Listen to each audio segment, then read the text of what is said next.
Hi guys, how's it going? Today we are going to go over a tone that I created. Better yet, I'll walk you through the process of making a tone on the HX Stomp. So the HX Stomp is the newest addition to the Helix family, even though it is probably a year old, if not more. It's basically a pedal-sized Helix. It has somewhat limited DSP. It doesn't have as much DSP as the full-size Helix and the LT and the rack, but let me tell you what, that does not slow it down. It is a very capable piece of equipment, and I'm going to show you that you can basically make a modern metal tone like the ones I make on my full-size Helix in the HX Stomp. So that is what I was playing.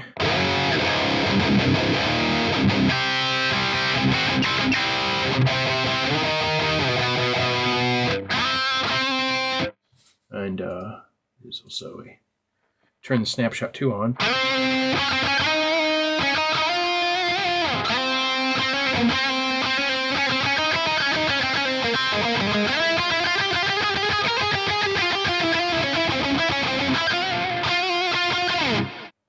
I already lost my train of thought. Anyway, so let's walk through making a patch on the HX Stomp, and I'll show you that even though it is limited to about 7 blocks, 7 effects blocks, it's more than enough. You'll be good to go. So let's just start fresh, and I'm going to basically just try and duplicate this. And what I have going on here is I have basically the rhythm channel going to the main outs, but I also have it set up so that if you switch the snapshots, it is basically a lead channel as well, just adding delay and reverb. Simple. So let's go here. Now, first and foremost, you got your main left and rights. I turn on the noise gate, and I bring the decay down as low as possible, 10 milliseconds. That means it's clamping down as quickly as possible. And there's no point in me demonstrating that with no distortion. What I typically do first is add an IR block, so basically you don't blow your ears out. And I'm going to use, I have one picked out in my head. I'm going to use an Ownhammer Impulse from their new True Stereo pack. Now, yes, it's true stereo. It's stereo IRs. They have a stereo folder in each of the cab packs, but you can still download the left or right channels. And so I downloaded the left channel because I'm going to be using this in mono. And the reason why I'm using the new pack is because their new mixes, it's their freshest, newest mixes of these cabs, and they sound phenomenal.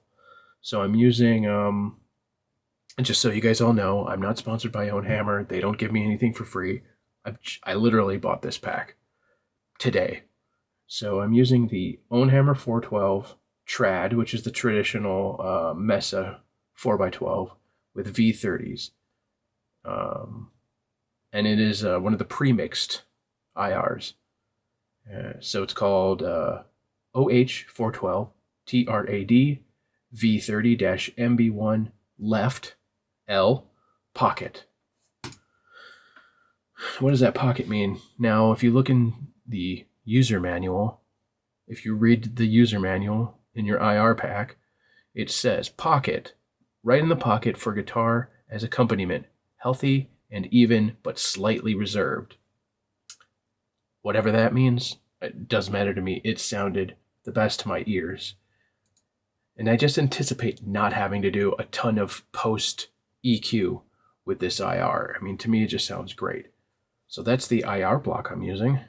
Now the amp model, haters are gonna hate. I don't give a fuck. I'm using the Line 6 Badunk because it's my go-to amp for heavy metal tones. Switch my gain to 5. Let's see. Presence. I usually go right up to 8. I kind of have my go-to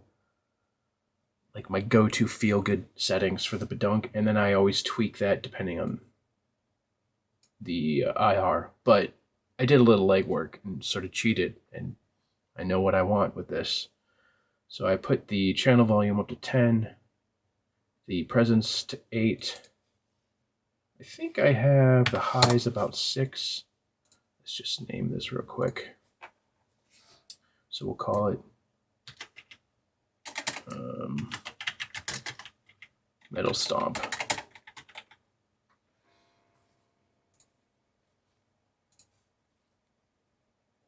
All right, so now that we saved it, those look good. Bass about 3.3. Now, I think I usually bring the depth down to about 0.2, otherwise it's too woofy and boomy. Well, something I've been doing a little bit lately is I used to, depending on the tone, take the sag all the way out, but I've actually been boosting it up to about 6. Now, the reason is I saw a video by Rhett Shull in which he's trying to match the HX up against the real thing, the real version of whatever he was working with.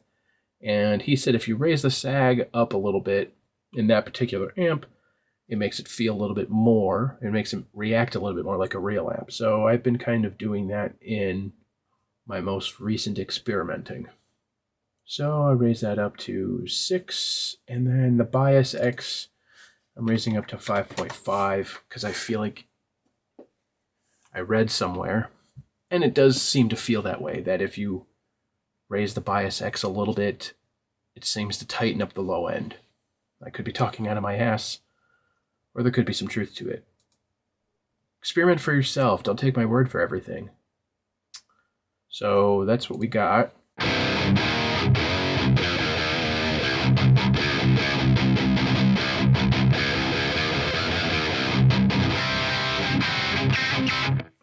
But of course, no metal tone is complete without our TS-808. So I always bring the gain down. Tone, bring it up to 8, and the level, bring it up to 10.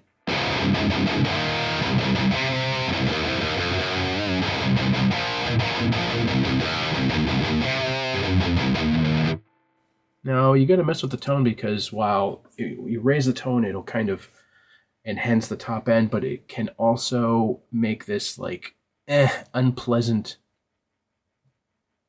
sound when you're palm muting. So I have to find that fine balance. So here's the default 6.5.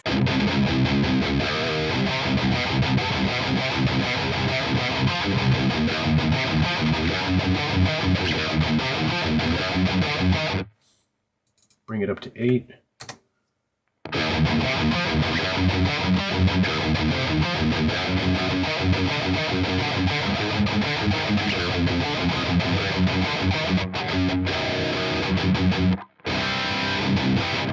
We'll leave it there. Sounds good.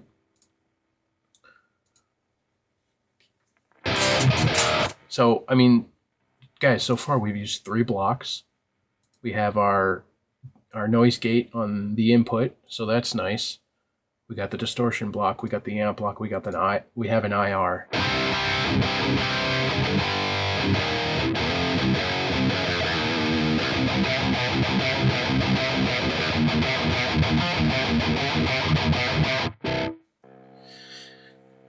Now, if we want to duplicate that initial patch I was referring to and have this set up to be both our rhythm and our lead, our simple lead tone, like adding delay and reverb, what we would do is we'll add a delay, add a stereo delay.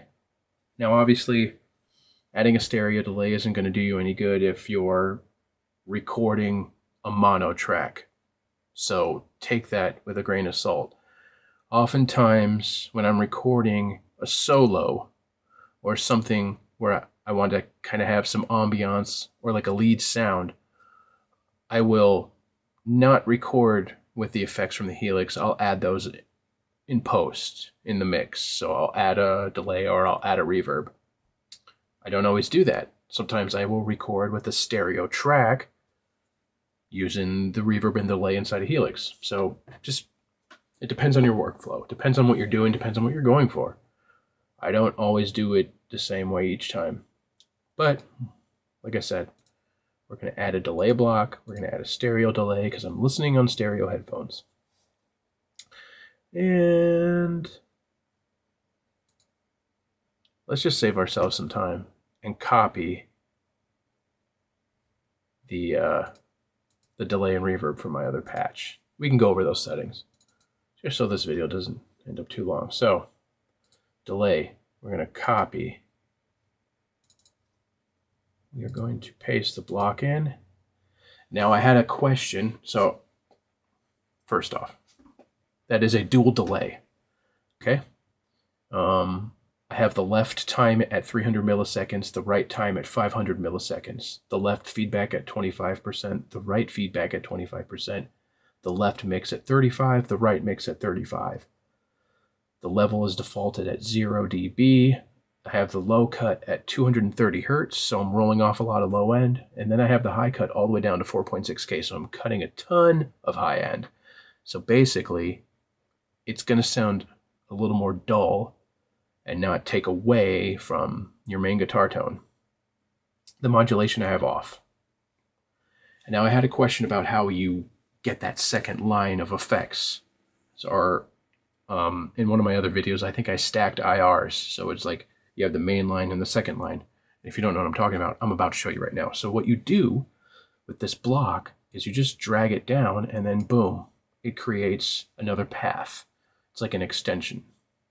So what this is basically doing is this is our main tone going out the left and rights.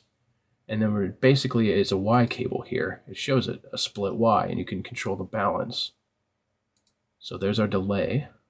And now we're going to save our work. We're going to copy our reverb, right click, copy. This is what's nice about working in HX Edit. Paste our reverb in. That is a stereo reverb. It is the Glitz reverb block. The decay is at 6.9. The pre-delay is at 18 milliseconds. The low cut is at 200 hertz and the high cut is at 4K. Excuse me. Again, I'm cutting off the high end and the low end so that it doesn't take away from the main tone. The mix is at 20. The level is defaulted to 0 dB. Delay 64 milliseconds. The rate is 1.84 hertz. The depth is 3.8. Crossover, I think I didn't mess with this stuff. This stuff is default from here on. Now, right now we have all of these off.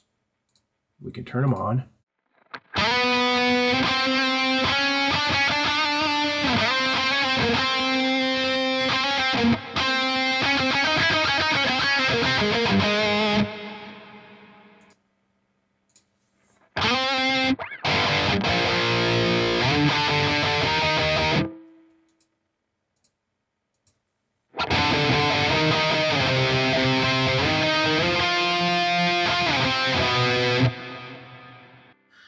All right, so the question is here, how can we make this so snapshot 1 is the rhythm and snapshot 2 is the lead?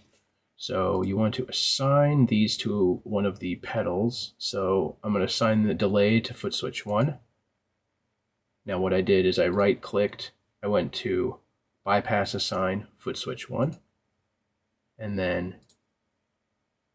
right click bypass assign foot switch 2. And then it populates the foot switches with that. So if we click this foot switch now, the delay turns on. Same with the verb. Verb on, verb off. So we will save our preset. I'm always in the habit of saving stuff. As a video editor, you get in the habit of hitting Control S so you don't lose your work. Now we take snapshot. We're going to go to snapshot 2. And interesting, it turned them on automatically. So I wonder if that's because I put the bypass assign to the foot switch. So now snapshot 1 is just your rhythm tone.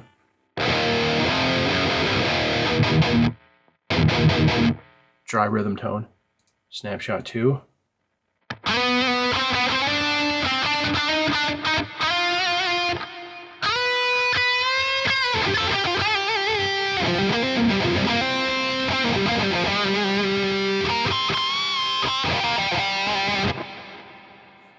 You can still turn them off.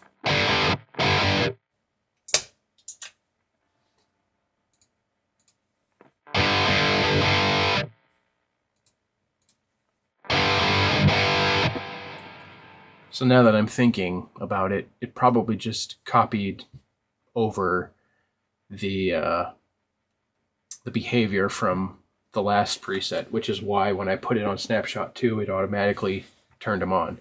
So there, we created a rhythm tone and we made a snapshot so that you can have a lead tone.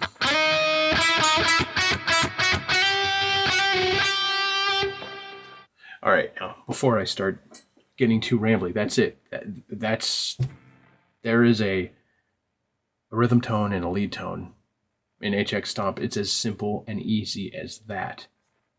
So I hope this answered some of your guys' questions. I hope this is helpful. I hope you guys learned something. Let me know down below if you have any questions about anything that I explained in this video. If I need to slow down and explain something a little bit better, I'll do my best to help you out. Until then, I will see you guys in the next one. Thanks for watching.